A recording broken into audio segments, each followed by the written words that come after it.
মোশাররফ ওয়াহিদের সম্মান, অর্থ, প্রতিপত্তি সবটাই বিনষ্ট করতে হবে এবং তাতে সঙ্গ দেবে তুমি। আমার টার্গেট ওর মেয়ে অরিন। ওকে স্পষ্ট করে প্ল্যান সাজাও। যেভাবে আমার স্ত্রীর মৃত্যু হয়েছে ঠিক একইভাবে মোশাররফ ওয়াহিদের সম্মান, অর্থ, বৈভবের মৃত্যু ঘটাতে হবে। মোশাররফ ওয়াহিদকে রাস্তার কুকুর হিসেবে দেখতে চাই আমি। বিনিময়ে তুমি হবে আমার পরবর্তী উত্তরসূরি। আমি তোমাকে প্রতিষ্ঠিত হতে সাহায্য করব এবং তোমার প্রতিশোধ নেওয়ার পথ মসৃণ করে দেব। সদ্য পরিবার হারানো জায়ানের বিক্ষিপ্ত মস্তিষ্ক আগে থেকেই ক্ষোভের আগুন জ্বলছিল। মাহদীপ শিকদারের কথা সেই আগুনের ঘি ঢালার মতো কাজ করে। সে মাহদীপ শিকদারের কথায় রাজি হয়ে যান। নিয়তি হলো প্রহেলিকায় এবং রহস্যের মায়াজাল ব্যাপক ব্যাপক বিস্মৃত। অরিনের সান্নিধ্যে আসা জায়ান কখন নিজের মোটিভ থেকে ছিটকে পড়েছিল তা সে টেরই পায়নি। ইতালিতে অবস্থানরত মাহদীপ শেখ তার টের পেতেই জরুরি ভিত্তিতে জায়ানকে ইতালিতে ডেকে পাঠান। তিনি নানান রকমভাবে জায়ানকে বুঝিয়ে প্রেশার দিতে থাকে।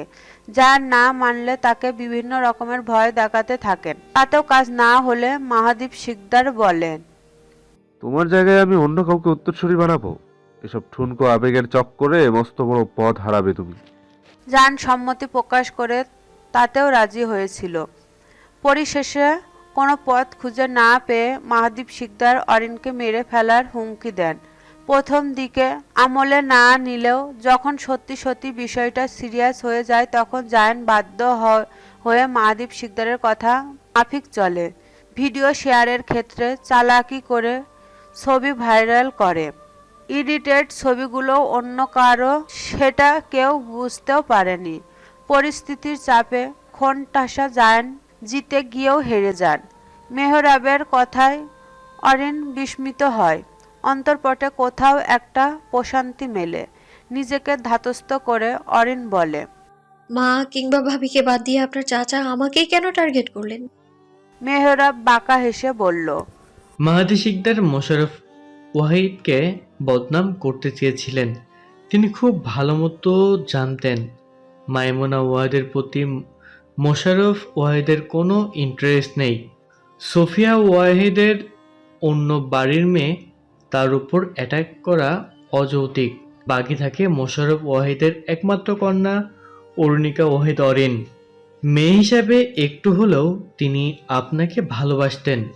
আপনার উপর অ্যাটাক আসতে মোশাররফ ওয়াহিদ বিচলিত হন এবং তার 350 কোটি টাকার ডিল হাতছাড়া হয়। ফেসবুক থেকে 3 মিলিয়ন ফলোয়ার কমে। অনেক বড় ডাউনফল ছিল সেই ট্র্যাজেডি। অরিন শুকনো ঢোক গিলে ধীর কণ্ঠে বলল, দাবাহিয়ের মৃত্যুর পর বাবার কোনো খোঁজ মেলেনি। তিনি কোথায় এখন? মেহরাব মনে মনে গালি দিয়ে বিরক্ত ভরা কণ্ঠে বলল, মেজবা ওয়াহিদের ভিডিও ভাইরাল হওয়ার সাথে সাথে মোশাররফ ওয়াহিদের অসৎ কর্মের পর্দা ফাঁস হয়। তার সকল কোম্পানি সিলগালা করে দেওয়া হয়। বাদশাহ মোশাররফ ওয়াহিদ এক নিমিষে রাস্তার ফকির হয়ে যায়। তার সাধের অহংকার এবং সম্মান মাটিতে মিশে যাওয়ার শোক সামলাতে না পেরে তিনি হৃদরোগে আক্রান্ত হন। হাসপাতালে নেওয়ার সময় মাহাদি শিকদারের লোকজন তাকে কিডন্যাপ করে। তাকে ঘরবন্দি করে অত্যাচার করতে করতে মানসিকভাবে অসুস্থ বানিয়ে ফেলা হয়। সে থানায় সম্মানহানি করে মাহাদি শিকদারকে জেলে রাখা হয়। সে থানার বাইরে আপনার বাবা স্টিলের প্লেট নিয়ে ভিক্ষা করে। এজন্য আজও কেউ তার খোঁজ পায়নি। মেহরাবের কথায় অরিনের বুকটা ভার হয়ে আসে। হাজার হোক জন্মদাতা পিতা, তবে তার কর্ম অনুযায়ী যত যুক্ত শাস্তি পেয়েছেন তিনি। অরিন লম্বা শ্বাস ফেলে ধীর কণ্ঠে শুধায়, দাবাহি তো পাল্টে গিয়েছিল, তাহলে তাকে কেন একটা সুযোগ দিলেন না? মেহরাব স্থির দৃষ্টি নিক্ষেপ করে বলল, বহু বছর তো হয়ে গেছে। আমার মরা বউ ফেরত আসলো না কেন? অরিন ঝাঁঝালো সুরে বলল। আমার নিরপরাধ ভাবির খুনি আপনি। মেহরাব তাচ্ছিল্য হেসে বলল, সোফিয়া ওয়াহিদের মৃত্যুটা ছিল ন্যাচারাল ডেথ। বাংলাদেশের বর্তমান প্রেক্ষাপটে হাজার হাজার মানুষ অ্যাক্সিডেন্টলি মারা যাচ্ছে। তাদের বউ বিধবা হচ্ছে, সন্তানেরা এতিম হচ্ছে। স্বামী মারা গেছে বলে সবাই বউ ইন্তেকাল করার ব্যাপারটা কিন্তু এমন নয়। আপনার ভাবি নাজুক প্রকৃতির ছিল, সেটার দায়ভার নিশ্চয়ই আমার নয়। অরিনের চোখ বুজে কথাটা হজম করার চেষ্টা করে, তিক্ত কণ্ঠে বলে। আমার দা ভাইয়ের অনাগত সন্তানের খুনি আপনি। মেহরাব তাচ্ছিল্য হেসে পুনরায় বলে। আজ তাহসিনা বেঁচে থাকলে আপনাদের একটা সুন্দর সংসার হতো। ছোট ছোট আদুরে কণ্ঠে কেউ আমাকে বাবা বলে ডাকতো। আমি আফসোস প্রকাশ করি না বলে আমার জখম ব্যাপারটা কিন্তু এমন নয়। আমি হারিয়ে দাঁতের দাঁত চেপে সরে গেছি, সময় মাফিক প্রত্যেককে প্রাপ্য শাস্তি দিয়েছি। বর্তমানের মেহবাব ফেরেশতা হলেও অতীতের মেহবাব পশু ছিল। আমি মেহবার হাতে হাত না দিলেও তার শত্রুটা মৃত্যুফাত তৈরি করে রেখেছিল। মেহরাবের কথা অরিনের বুকের ভেতর তোলপাড় শুরু হয়। প্রসঙ্গ পাল্টে বহু কষ্টে নিজেকে শান্ত করে প্রশ্ন করে। আমাদের বিয়েটা ইতালিতে কেন হয়েছিল? জায়ান জানিয়েছিল সে কাউকে কথা দিয়েছে। মেহরাব দীর্ঘশ্বাস ফেলে বলে। সুস্থ হওয়ার পর জাইনের আচরণ ছিল অত্যধিক শান্ত। পরিস্থিতি অনুযায়ী তার ভায়োলেন্ট হওয়ার কথা থাকলেও সে অদ্ভুতভাবে এত বেশি ঠান্ডা স্বভাবের হয়ে গিয়েছিল যে প্রত্যেককে অবাক হয়ে যায়। আমাদের ভুল ধারণা ভেঙে কদিন পরেই জায়ান যে হাসপাতালে ভর্তি ছিল তার পাশের ওয়ার্ডে একজন পঙ্গু শিশু ভর্তি ছিল। বহুদিন চিকিৎসার পরে শেষ পর্যন্ত বাচ্চাটার ক্যান্সার দেখা দেয়। উন্নত চিকিৎসা হলে বাঁচানো সম্ভব ছিল, কিন্তু তার বাবা মায়ের সেই সামর্থ্য ছিল না। জাইন একদিন খেয়াল করে ওয়ার্ড বয় চকলেট দেওয়ার নামে তাকে অপ্রীতিকর ভাবে ছুঁয়ে দিচ্ছে। তড়া করে খুন চেপে বসে তার মস্তিষ্কে। পরের দিন সেই ওয়ার্ড বয়ের বিকৃত লাশ খুঁজে পাওয়া যায়। তদন্তে উঠে আসে জায়ানের নাম। তার মানসিক অবস্থা পরোক্ষ করে জানা যায় সে একজন সাইলেন্ট কিলারে রূপান্তরিত হয়েছে। এইসব কিছুর মাঝে বাচ্চাটার সাথে জায়ানের অনেক ভালো সম্পর্ক গড়ে ওঠে। জায়ান তাকে ছোট বউ ডাকতো। বাচ্চাটা লজ্জায় পরে খিলখিল করে হাসতো। জায়ান তার উন্নত চিকিৎসা করাতে চাইলেও হাতে সময় কম ছিল। মেয়েটাকে তার শেষ উইশ জিজ্ঞাসা করলে সে জানায় জায়ান যেন তার পুতুলের মতো সুন্দর একটা বউ বিয়ে করে এবং বিয়ে করে তার সাথে দেখা করতে যায়। এটাই কারণ ছিল। অরিন অভিভূত হয়ে শুনে সবটা। যত জানছে বেহায়া মন তত বেশি উতলা হয়ে যাচ্ছে। স্বাভাবিক সুরে পুনরায় সে প্রশ্ন করে। জায়ানের বর্তমান চেহারাটা কি সাদাব ভাইয়ার ছিল? মেহরাব ধীর গলায় বলে। না, সময় পরিবর্তনের সাথে সাথে সাদাফের চেহারাটাও তাকে ভীষণ পীড়া দিত। ফলস্বরূপ বেস্ট সার্জন দিয়ে তার সার্জারি করানো হয়। আগের চেহারা পুরোপুরি ফিরে না পেলেও 90% সফল হয়েছিল। আচমকা কিছু একটা মনে পড়তেই চড়া গলায় অরিন বলে। আপনি শেহরোজকে উল্টাপাল্টা কথা শেখাচ্ছেন কেন? মেহরাব ভুরু কুঁচকে গম্ভীর স্বরে বলে। আপনি সোজা কথা শেখাচ্ছেন না ভাই? অরিন দাঁত কিরমিরিয়ে বলে। শেহরোজ বাবা বলতে অজ্ঞান। আজকাল আমার কথাও শুনতে সে নারাজ। সবটা জেনেও আপনি তাকে এক প্রকার উস্কে দিচ্ছেন। মেহরাব বিরক্তি ভরা কণ্ঠে বলে। আপনি শেহরজকে জায়ানের পরিচয় দিতে নারাজ। জায়ানের অবশ্যই অধিকার আছে তার সন্তানের প্রতি। বিগত 10 বছর যাবৎ আপনার সেই নির্বাক আচরণ দেখেছি, তাতে শেহরজ তার বাবার কথা কখনোই জানতে পারবে কিনা সেটা আরেক প্রশ্ন। অরিন তাচ্ছিল্য হেসে বলে। নারী যেমন তার প্রিয় পুরুষকে সীমাহীন ভালোবাসে, ঠিক তেমনি নিজস্ব আত্মসম্মানের প্রতি তার সম্মান অন্তহীন। ধর্ষণের ফলে যে সন্তানের জন্ম তাকে তার বাবার পরিচয় কিভাবে দিতাম? মেহরাব তাচ্ছিল্য হেসে বলল। জায়ান কখনোই ধর্ষক হতে পারে না। আপনার সমস্ত কথা বিশ্বাস করলেও এই কথা কখনোই আমার নিকট গ্রহণযোগ্য হবে না। যে পুরুষ আপনাকে বাঁচাতে অন্যের পা ধরতে দ্বিধাবোধ করেনি, সে আপনাকে ধর্ষণ করবে? এটা আদৌ বিশ্বাসযোগ্য? অরিন চমকায় মেহরাবের কথায়। মেহরাবের কথাটা ভুল নয়। তার এমতো স্পষ্ট করলেও প্রথমবার জায়ান মোটেও তাকে ধর্ষণ করেনি। ওর স্পর্শে কোনো রাগ কিংবা প্রতিশোধের বহিঃপ্রকাশ অরিন দেখেনি। দ্বিতীয়বার অরিনের জেদের কারণে সেই ইনসিডেন্ট হয়। বুকের ওপর থেকে বড়সড় একটা পাথর নামে অরিনের। মেহরাবের দিকে তাকিয়ে তাচ্ছিল্য এসে প্রশ্ন করে, 10 বছর আগে আপনি আমাকে চরম একটা মিথ্যে বলেছিলেন। আজ সেই মিথ্যার প্রতিশোধ নিতে আমি যদি আমার কথার বরখেলাপ করি, তাহলে প্রতিশোধের খেলায় সবাই যখন এগিয়ে, আমি কেন কেবল গুটি হিসেবে থাকবো? মেহরাব হুহা করে হেসে বলল, প্রিয় জিনিসের মায়া থাকলে আপনার সাথে চালাকি করার চেষ্টা করবেন না। প্রিয় জিনিসের মায়া থাকলে আমার সাথে চালাকি করার চেষ্টা করবেন না। আপনি খুব ভালো করে জানেন এই পৃথিবীতে শেহরোজ ব্যতীত আমার আর কোনো দুর্বলতা নেই, অথচ আপনার দুর্বলতার অভাব নেই। অরিন বাঁকা হেসে বলল, শূন্যকে অযথা বিয়োগের ভয় দেখিয়ে নিজেকে নির্বোধ প্রমাণ করার প্রয়োজন নেই।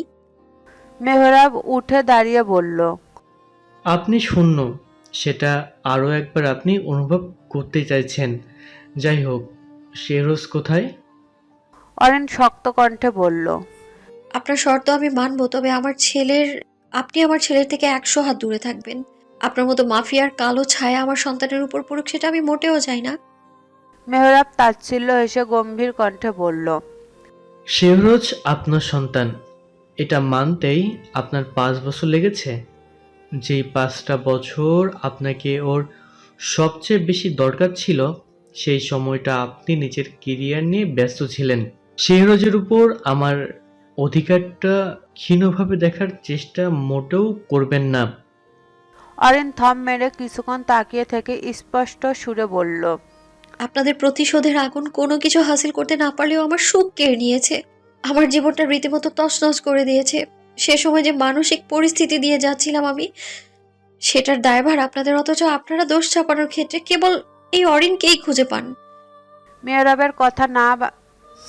কথা না বাড়িয়ে তাকে তৈরি হতে বলে শেহরোজের ঘরের দিকে পা বাড়ালো। উৎকণ্ঠা বুকে চেপে অরিন এগিয়ে গেল মায়ের ঘরের দিকে। বহু বছরের অপেক্ষা পরিশেষে সমাপ্ত হয়েছে।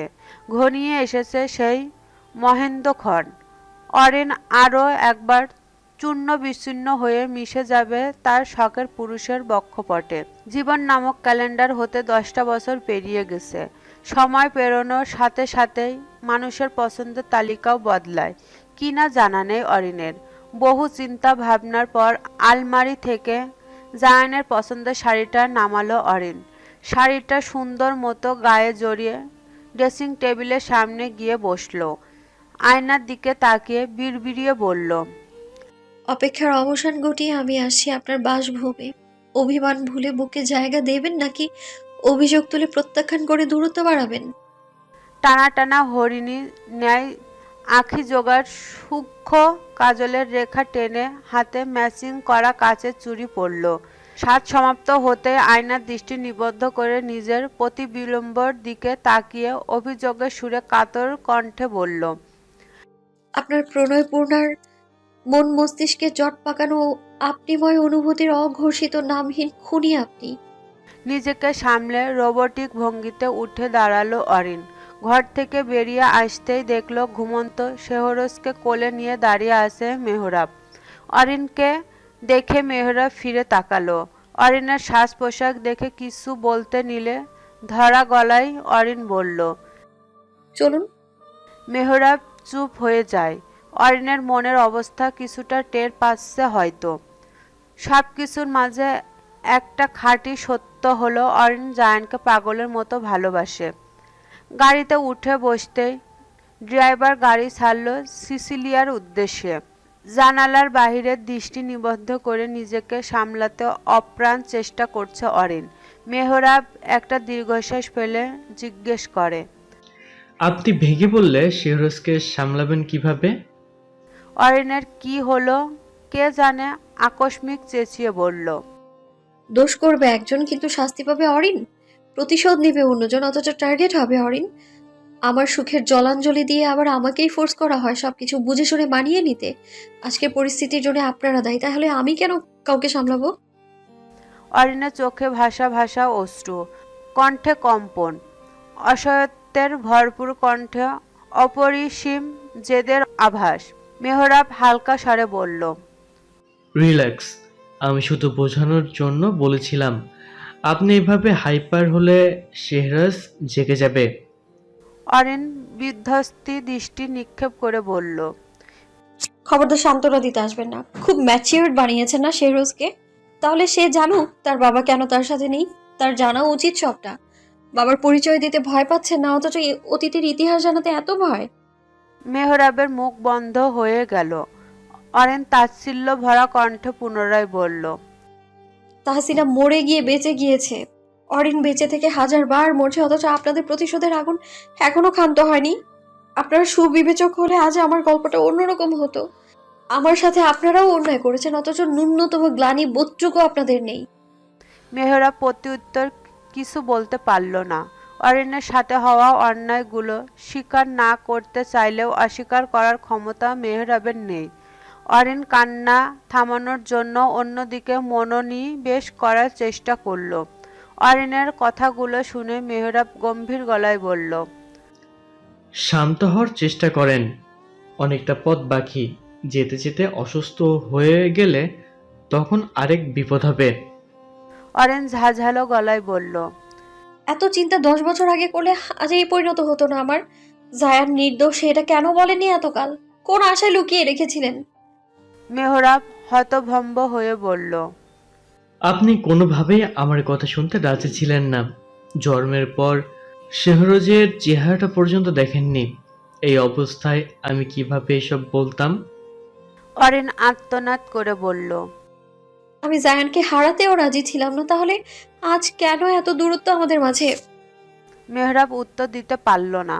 কোথাও যেন একটা অনুশোচনা বোধ উকি দিল। তারও বুকের ভেতরটা গুমট ধরা অনুভূতিরা জীবিত হচ্ছে। কয়েকটা ফাঁকা ঢোক গিলে নিজেকে সামলানোর অপ্রাণ চেষ্টা করল।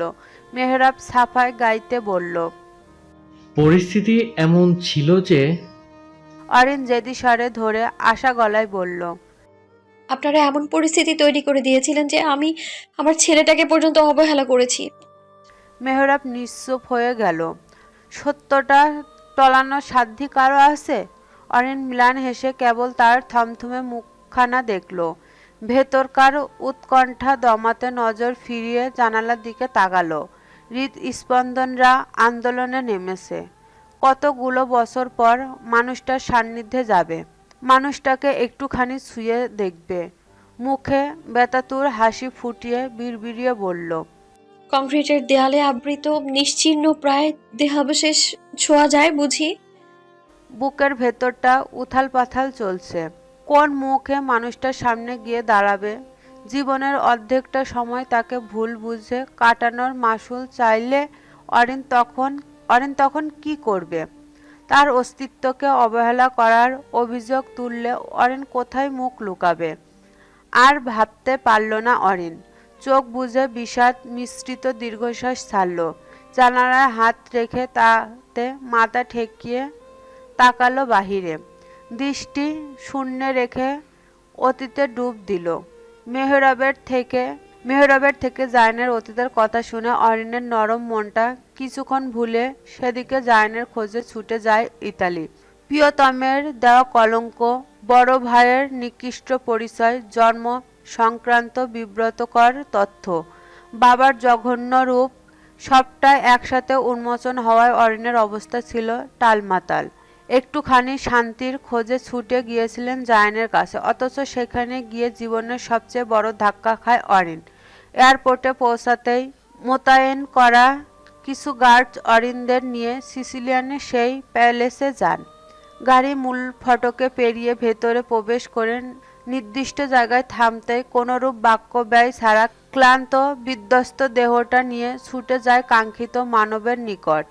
অথচ সারা প্যালেস খুঁজে সেই মানবের খোঁজ মেলে না। অরিন গার্ডদের জিজ্ঞেস করতেই তারা মাথা নিচু করে বলে স্টাডি রুমের দিকে যেতে। গার্ডদের কথা শুনে অরিন বিরক্তি ভরা কণ্ঠে বলে। তাহলে এতক্ষণ বলেনি কেন? প্রত্যুত্তর না শুনে অরিন ছুটে যায় সেদিকে। মাইমুনা ওয়াহিদ লিভিং রুমের সোফায় বসে হতভম্ব মুখে কেবল মেয়ের পাগলামি দেখেন। স্টাডি রুমের প্রবেশ করতেই অরিনের ক্লান্ত মন প্রশান্তিতে ছেয়ে যায়। জায়ান বড্ড রুচিশীল মানুষ। তার ব্যক্তিগত প্রত্যেকটা জিনিস সাধারণের মাঝে অসাধারণভাবে সাজানো গোছানো থাকে। প্রবেশ পথে দুটো বড় সাইজের আর্টিফিশিয়াল ফ্লাওয়ার ভাস রাখা। ভেতরে প্রবেশ করতে চোখ আটকায় ঘরের দুটো কর্নারে সিলিং পর্যন্ত উঁচু পালিশ করা কাঠের আলমারিতে রাখা প্রায় বইগুলোর দিকে। ঘরের শোভাবর্ধনে আহামরি কিছু সংযুক্ত করা হয়নি। ফাঁকা দেয়ালে সারি সারি করে সাজানো ইনডোর প্লান্ট, বিশাল জানালার সামনে নিখুঁত কারুকার্য করা ভারী পর্দা টাঙানো এবং তার সামনে রয়েছে একটা ছোট কাচের টেবিল। জানালার বাইরে ইসালো বেলার নৈসঙ্গিক চিত্র দৃশ্যমান হয়। অরিন ধীর পায়ে ভিতরে প্রবেশ করতেই দেখে গোলুই বিমর্ষ হয়ে টেবিলের উপর শুয়ে আছে। অবলা জিপটার চোখের কোণে কান্নার রেশ লেপ্টে আছে। অরিন তাকে দেখে সামান্য উচ্ছ্বাসিত হয়ে এগিয়ে যান। আরামদায়ক চেয়ারটা টেনে গোলুয়ের সম্মুখে বসতে বসতে তার নরম শরীরে হাত বুলিয়ে আদুরি কণ্ঠে বলে, কেমন আছিস সোনা? গোলুই একবার মুখ উঁচিয়ে তাকিয়ে আবার টেবিলে গা এলিয়ে দেয়। অরিন তার ডোন্ট কেয়ার ভাব দেখে এক ঝটকায় তাকে কোলে তুলে বুকে জড়িয়ে ধরে বলল, কি হয়েছে আমার বাবার? মালিকের মতো তুইও মাম্মামকে রাগ দেখাবি? গোলুই কি বুঝলো কে জানে, ছোট ছোট পশম আবৃত হাতগুলো দিয়ে অরিনকে আঁকড়ে ধরল। অরিনের অন্তঃকরণে চলা ঘূর্ণিঝড়ে এবার যেন বৈরী রূপ ধারণ করল। ফাঁকা ঢোক গিলে অভিযোগের সুরে বলল, এত বড় অন্যায় করে তোর পাপা কোথায় লুকিয়ে আছে গোলু? তাকে ধরে বেঁধে আমার কাছে নিয়ে আয় তো। অরিন কথাগুলো গোলুই গাইগুই করতে লাগলো। গোলুইকে বুকের সাথে মিশিয়ে নিয়ে কিছুক্ষণ আদর করে তাকে মেঝেতে নামিয়ে দিল। গোলুইয়ের সাথে কথা বলার ফাঁকে আচমকা অরিন এর চোখ আটকায় হালকা নীলচে রাঙা খামে। তার নিচে সাদা রঙের একটা ফাইল রাখা। কৌতূহলী হয়ে অরিন খামটা হাতে নেয়। খামের বাহিরে ছোট সাদা আর্টিফিশিয়াল ফ্লাওয়ার দিয়ে সিল গালা করে দেওয়া। উপরে খুব সুন্দর মতো লেখা আছে, আমার প্রণয় পূর্ণা। অরিন খামটা খুলতেই ভেতর থেকে বেরিয়ে আসে গুটি কয়েক কালো অক্ষরে লেখা একটা চিঠি। অরিন কাপা হাতে ভাঁজ খুলতেই অক্ষরগুলো স্পষ্ট হয়ে ধরা দিল। কে জানতো এটা কেবল চিঠি নয়, বরং তার আত্মিক মৃত্যুর সার্টিফিকেট হতে চলেছে। অরিন ভুরু কুঁচকে সাদা পৃষ্ঠার লেখা বাক্যগুলো পড়তে শুরু করলো। আমার প্রণয়পূর্ণা, ভুলের ক্ষমা হয়, কিন্তু আমি তো চরম অন্যায় করেছি। পুরুষত্ব জাহির করতে গিয়ে পশুত্ব প্রকাশ করে ফেলেছি। এটা অনুধাবন করতে করতে বহু দেরি হয়ে গেছে। তুমি ততক্ষণে আমার পাশবিক নির্যাতনে জ্ঞান শূন্য প্রায়। আমি অনুতপ্ত, লজ্জিত, কিন্তু এখন তো কিছু ঠিক হবার নয়। কুলাঙ্গার আর আমার মাঝে আমি কোনো পার্থক্য খুঁজে পাচ্ছি না। আমি যে অন্যায় করেছি তা কোনো বাহানা দিয়ে টলাতে চাইছি না। যেভাবেই হোক, যে কারণেই হোক, আমি তোমার সাথে ভীষণ বড় অন্যায় করে ফেলেছি। যে অন্যায়ের শাস্তি দিতে এসেছিলাম, আজ সেই অন্যায়ের তকমা নিয়ে ঘুরছি। অন্যায়ের ক্ষেত্রে কোনো ক্ষমা হয় না। আমি আমৃত্যু, তুমি আমৃত্যু, আমায় মাফ করো না। তুমি হিনা, এই পৃথিবীর বুকে আমার আপন বলতে কেউ নেই। এই জন্যই নিকৃষ্ট অন্যায়ের শাস্তি হিসেবে আমি মৃত্যু সম দূরত্বকে বেছে নিলাম। এই দূরত্ব তোমায় ভীষণ ভালো রাখুক প্রণয়পূর্ণ। তোমায় জড়িয়ে রাখার লোভ আমাকে ক্ষণে ক্ষণে পথভ্রষ্ট করে দিচ্ছে। এই দূরত্ব কায়েম করাটা জরুরি, কেননা তোমার প্রশ্নবাণের মুখোমুখি হওয়া আমার মতো দুর্বল হৃদয়ের মানুষের পক্ষে অসম্ভব। আমি দুর্বল হয়ে তোমার যন্ত্রণা বাড়াতে চাই না। তবে শোনো, রাতের কালো দিনের চেয়েও প্রখর ভীষণ লাগে। এক একটা দিন, বছর যেমন তুমিহীন রেখে দিও সযতনে। যদি দেখা নাই হয়, ভেবে নিও আমি তোমাতেই অন্তরীণ। ইতি, তোমার ব্যক্তিগত পুরুষ। চিঠিটা পড়ে অরিন থমকে যায়। যার বুকে আষ্টে পড়ে দুঃখ বিলাস করার কথা ছিল, সে তার ইচ্ছেকে দূরত্ব নামক আঘাতে জর্জরিত করে চূর্ণ বিচূর্ণ করে দিয়েছে। অরিনের শ্বাস নিতে কষ্ট হয়। অক্ষিকোটরে অশ্রু জমে দৃষ্টি ঝাপসা হয়ে আসে। আগত যন্ত্রণার রেশ টের পেতেই সর্বাঙ্গ নীলাব্য ব্যথায় জর্জরিত হয়। তার কষ্টের শীর্ষে পৌঁছাতে সাদা ফাইলটা তীব্র হাওয়ার তোড়ে খুলে যায়। অরিনের গাল বেয়ে অশ্রু গড়ালে দৃষ্টিশক্তি প্রখর হয়। ওপেন হওয়া ফাইলটাতে চোখ বুলাতেই দৃষ্টি সম্বিত হয়। কিংকর্তব্য বিমূঢ় হয়ে কাপা হাতে ফাইলটা নিতেই চোখে পড়ে একটা ডেথ সার্টিফিকেট। সেটা আর কারো নয়, বরং জায়ানের। অরিন সজোরে চিৎকার দিয়ে কেঁদে ওঠে। হাতের সামনে থাকা সমস্ত কিছু এলোমেলো করে মেঝেতে ফেলে দেয়। দু হাতে চুল খামচে ধরে ফুপিয়ে কেঁদে ওঠে।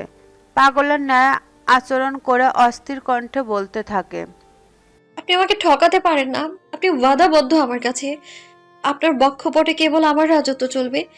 এই প্রশস্ত বুক কেবল আমার ভার সামলাবে। আপনি মৃত্তিকার ওজন বহনের দায়ভার কেন নিয়েছেন? সবকিছু মাফ করলেও আমার ব্যক্তিগত জিনিসে অন্যের হস্তক্ষেপ আমি মোটেও সহ্য করব না। জায়ান, ফিরে আসুন না আমার কাছে। অতিরিক্ত যন্ত্রণায় দম বন্ধ হয়ে আসছে আমার। জলদি বুকে আগলে নিন আমায়। অরিনের আহাজারি শুনে জায়ান ছুটে না আসলেও গার্ডেরা ছুটে আসে। অরিনের পাগলামি দেখে বেচারা গোলুই এক কোণায় জড়সড় হয়ে বসেছিল। অরিনের শারীরিক অবস্থা দেখে মহিলা গার্ডেরা দ্রুত তাকে ঘরের দিকে নিয়ে যায়। দুর্বল অরিন শক্তি প্রয়োগ করেও মুক্তি পায় না। জায়ানের মৃত্যুর খবর অরিনকে ক্রমশ মানসিক ভারসাম্যহীন করে তুলেছিল। তন্মধ্যে জানা যায় মেজবাহ এবং সোফিয়ার মৃত্যুর খবর। সবটা শুনে অরিন নির্বিকার চিত্রে বলে, আমার জীবনে সুখের মোড়কে আবৃত ধ্বংসের স্ফুলিঙ্গ হয়ে আগমন ঘটেছিল তার। এক নিমিষেই আমার সমস্ত সুখ জ্বালিয়ে পুড়িয়ে আঙ্গার করে তবেই ক্ষান্ত হয়েছে তার ক্রোধ। কথাগুলো স্পষ্টভাবে বলে সামান্য থেমে আবারও ফিসফিসিয়ে বলে, তবু নির্বোধ আমিটা বেহায়ার মতো আরেকটা বার তার প্রেমের অনলে পড়ে নিঃশেষ হতে যাওয়ার জন্য ব্যাকুল। মাইমুনা ওহিদ মেয়েকে নিয়ে আকুল পাথরে পড়েন। কোনো কিছু তার বোধগম্য হচ্ছিল না। মেয়েকে জীবন্ত লাশে পরিণত হতে দেখে তিনি রীতিমতো হতভম্ব হয়ে যান। উদ্দেশ্য পূরণ হয় মেহরাব তার চাকরি ছেড়ে ইতালিতে শিফট হয়। জায়ানের কথা মোতাবেক রাজত্ব সামলাতে তৎপর হয়ে ওঠে। অরিনের মানসিক পরিস্থিতির কথা শুনে দায়িত্বের খাতিরে সিসিলিয়ে আসে। মাইমুনা ওহিদ তাকে দেখে প্রশ্ন ছুড়ে দিলে মেহরাব শান্ত স্বরে সবটা ঘটনা খুলে বলে। সবটা শুনে মাইমুনা ওহিদ হতবিহ্বল হয়ে বুককে চাপড়ে কাঁদেন। জায়ানের প্রসঙ্গে উঠতেই মেহরাব সত্যটা জানায়। অরিনের সাথে ধস্তাধস্তি হওয়ায় জায়ান গুলিবিদ্ধ হয়। রক্তক্ষরণের পরিমাপ বেশি হওয়ায় তাকে বাঁচানো যায়নি। তবে মৃত্যুর পূর্বে জায়ান স্টেটমেন্টে বলেছে অরিন সম্পূর্ণ নির্দোষ। সবটা শুনে মাইমুনা ওহিদের বুকের ওপর থেকে বড় একটা পাথর সরে যান। মেহরাব অর্ধেক কথা বলে বাকি অংশ চেপে যান। মৃত্যুর পূর্বে জায়ান মেজবাহর থেকে ওয়াদা নিয়েছে। জায়ান বন্ধুত্বের কসম দিয়ে অমৃত্যু অরিনের সুরক্ষা নিশ্চিত করার দায়িত্ব দিয়ে গেছেন। প্রথম দিকে অরিনের প্রতি মেজবাহর কোনো ক্ষুব্ধতা ছিল না, তবে অরিনের ভুলের জন্য জায়ানের মৃত্যু ঘটেছে এই সত্যটা মেজবাহ হজম করতে পারেনি। বন্ধুত্বের কসম দেওয়ার ফলে মেজবাহ তার বিধ্বস্তি ক্রোধে লাগাম টেনেছে, নয়তো অরিনকে ধ্বংস করতে তার হাত কাঁপত না। জায়ানের শোকে উন্মাদ অরিনের দিন কেটে যায় বন্ধ ঘরে। বাড়ির পেছনে অবস্থিত জায়ানের কবরের সামনে দাঁড়ানোর সাহস হয়নি অরিনের। তার মস্তিষ্ক এসবকে জাস্ট মিথ্যা নাটক বলে মনে করে। ভ্রমে মগ্ন অরিন ভাবে জায়ান আসবে, তাকে বুকে আঁকড়ে নিবে, তার সমস্ত কষ্ট দূর হবে। জায়ান আসে না, তবে তার অস্তিত্ব নিজের আগমনের জানান দেয়। অরিন কিছুটি টের পায়নি। মানসিক ভারসাম্যহীন অরিন নিজের ভ্রমের দুনিয়ার মগ্ন ছিল কেবল। অরিনের প্রেগনেন্সির খবর শুনে মেহরাব ছুটে আসে। প্রিয় বন্ধুর শেষ চিহ্ন অক্ষত রাখতে ব্যাকুল হয়ে ওঠে। অরিনের জন্য বেস্ট সাইকিয়াট্রিস্ট হায়ার করা হয়। প্রেগন্যান্সিতে আহামরি কমপ্লেক্সি না থাকলেও অরিন নিজের বাচ্চার জন্য ক্ষতিগ্রস্ত ছিল। সময় পেরোনোর সাথে সাথেই উন্নত চিকিৎসার ফলে অরিন আস্তে ধীরে সুস্থ হতে থাকে। মস্তিষ্ক কার্যক্ষমতা ফিরে পায়, চেতনা বোধ ফিরে, মস্তিষ্ক ঠিক ভুলের পার্থক্য করতে শিখে। সুস্থ হওয়ার পর অরিন ভায়োলেন্ট হয়ে ওঠে। তার সম্মানহানি করার দোষে জায়ানের উপর ক্রোধান্বিত হয়। ভালোবাসার মানুষটার উপর চরম ক্রোধ জমে। তার ক্রোধের শিকার হয় নিষ্পাপ বাচ্চাটা। বাচ্চার জন্মের পর মেহরাবের কাছে তাকে হস্তান্তর করে অরিন পাড়ি জমায় ফিনল্যান্ডে। পড়াশোনা শেষ করে নিজস্ব বিজনেস শুরু করে। সময় গড়ানোর সাথে সাথে তার কঠোর দিল নরম হয়। মাতৃত্বের টানে শেহরোজের প্রতি তার ভালোবাসা জন্মায়। মেহরাবের সাথে বাক বিতর্কতায় জড়িয়ে নানান প্রকার ভয় দেখিয়ে শেহরোজকে নিজের কাছে নিয়ে যান। মেহরাব তার বাবার পরিচয় জানতে চাইলে অতীতের বিকৃত ইতিহাস জানানোর ভয় দেখে মেহরাবকে চুপ করিয়ে রাখে অরিন। গাড়ির জোরালো হর্নের শব্দেও অতীতের মগ্ন অরিনের হুঁশ ফেরে। হকচকিয়ে ওঠে, আশেপাশে তাকিয়ে দেখে তারা প্যালেসের ভেতর প্রবেশ করেছে। সাদা পাথরের নির্মিত প্যালেসটা দেখতে অরিনের হৃৎপিণ্ডের গতিবেগ লাগামহীন হয়। ফাঁকা ঢোক গিলে প্রস্তুতি নেয় এক নির্মম সত্যের মুখোমুখি হওয়ার জন্য। গাড়ি থামতেই দুর্বল পায়ে অরিন নেমে দাঁড়ায়। ক্ষীণ কণ্ঠে মেহরাবকে বলল, আমার আলাপচারিতা শেষ হলে অতঃপর শেহরোজকে নিয়ে আপনি যাবেন। মেহরাব নীরবে সায় জানায়। অরিন অশ্রু সজল চোখে টলমল পায়ে এগিয়ে যায় জায়ানের কবরের দিকে। কিছুটা পথ পেরোতেই দৃশ্যমান হয় সাদা মার্বেল পাথরের তৈরি সামান্য উঁচু দেয়াল। নেম প্লেটে লেখা শেহজাদ তাওসিফ জায়ান, অতঃপর মৃত্যুর তারিখ দেওয়া। অরিনের পা জোড়া থমকে যায়, শ্বাস ভারী হয়ে আসে। কণ্ঠনালীর ভেতর কান্নারা দলা পাকিয়ে দম বন্ধ হয়ে আসতে চায়। সামান্য দূরত্ব অরিন ধপ করে বসে পড়ে।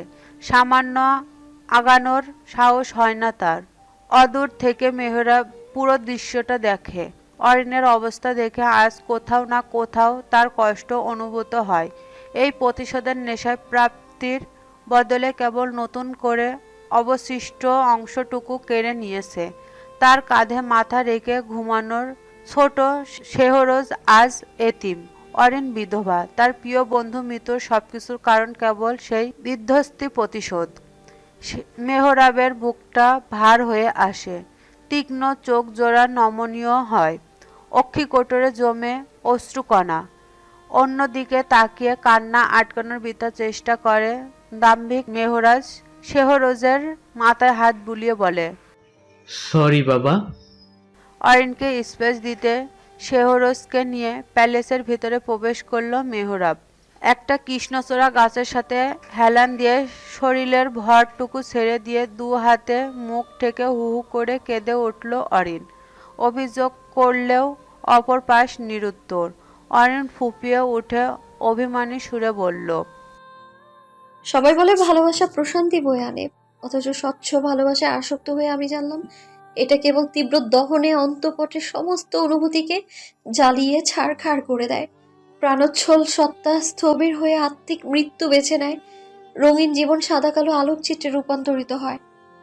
10 বছর ধরে জমিয়ে রাখা অশ্রুরা আজ বাঁধনহারা। চাপা কান্নার চোটে অরিনের শ্বাস ফেলতে কষ্ট হয়। জায়ানের আরেকটু কাছ থেকে অনুভব করার জন্য সবুজাব মাটিতে উবুর হয়ে শুয়ে পড়ে অরিন। ক্রন্দনরত সুরে আহাজারি স্বরে বলে, তারা বলল ভুলে যাও তাকে, মুছে ফেলো স্মৃতি, সাজিয়ে ফেলো বর্তমান, অতীতের টানো ইতি। তাহাদিগকে কিভাবে বুঝাই আপনিময় স্মৃতিরা আমার শরীরের শিরা ও উপশিরার মাঝে বয়ে চলা রক্তে মিশ্রিত ক্যান্সার নামক মরণ ব্যাধি, যার সঙ্গ আমৃত্যু আমাকে আপনার উপস্থিতির সাথে বেঁধে রাখবে, আর নয়তো অকালে হারিয়ে যাবে আমার দেহাবশেষ মহাকালের চিরন্ত সত্যের মারফতে। জায়ানের নির্বিকার স্বভাব অরিনকে ক্ষতবিক্ষত করে দেন।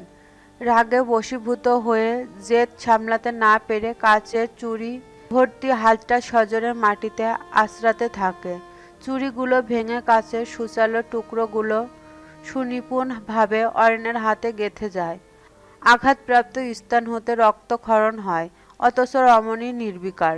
চোখের পানি বাধাহীন গতিতে গড়িয়ে পড়ে, নাকের পাটা তো ফুলিয়ে অস্পষ্ট স্বরে আওড়ায়। হৃদয়কুঞ্জ আপনিময় যন্ত্রণার স্মৃতিচারণে বিষাদে বিদীর্ণ। ভালোবাসা নয়, আফসোসগুলো অশ্রু ফোটায় ঝরে। ভুলে যাওয়ার শপথ গ্রহণের পরেও মস্তিষ্ক অভিযোগ করে, হাজারো পূর্ণতার গল্প পেরিয়ে আমরা কেন আজ অপূর্ণতার ভিড়ে হারিয়ে। অরিন এভাবে ঘন্টার পর ঘন্টা অনুভূতি শূন্য হয়ে পড়ে থাকে। কিছুক্ষণ পর কারো পদধ্বনি শুনে তাড়াক করে উঠে বসে। শেহরত ছোট ছোট পা ফেলে এগিয়ে এসে অরিনকে শুধায়। ছোট বাবা বইতে আমার কাছে একটাই হয়ে গেছে, তবে এখানে নাকি কোনো ছোট একটা ঘর আছে। বাবার ঘর কোনটা আম্মু? ছেলের অবুঝ প্রশ্নের বুকে হাহাকার ছেয়ে যায়। নিজেকে সামলে কণ্ঠে দীনতা এনে জায়ানের কবরটা দেখে সালাম দিতে বলে।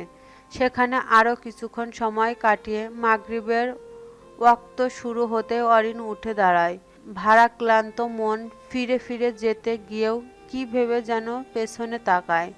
রক্ত জবার মতো লাল চোখ জোড়ার অসহায় দৃষ্টি নিক্ষেপ করে ক্রন্দনরত সুরে বলল, প্রকৃতি যদি সুযোগ দেয় আপনিময় অনুভূতিতে কলঙ্কিত হওয়ার, তবে এই দূরত্বকে সাক্ষী রেখে নির্দ্বিধায় বলবো, প্রিয়তম, এই প্রণয়পূর্ণ শুধুই আপনার।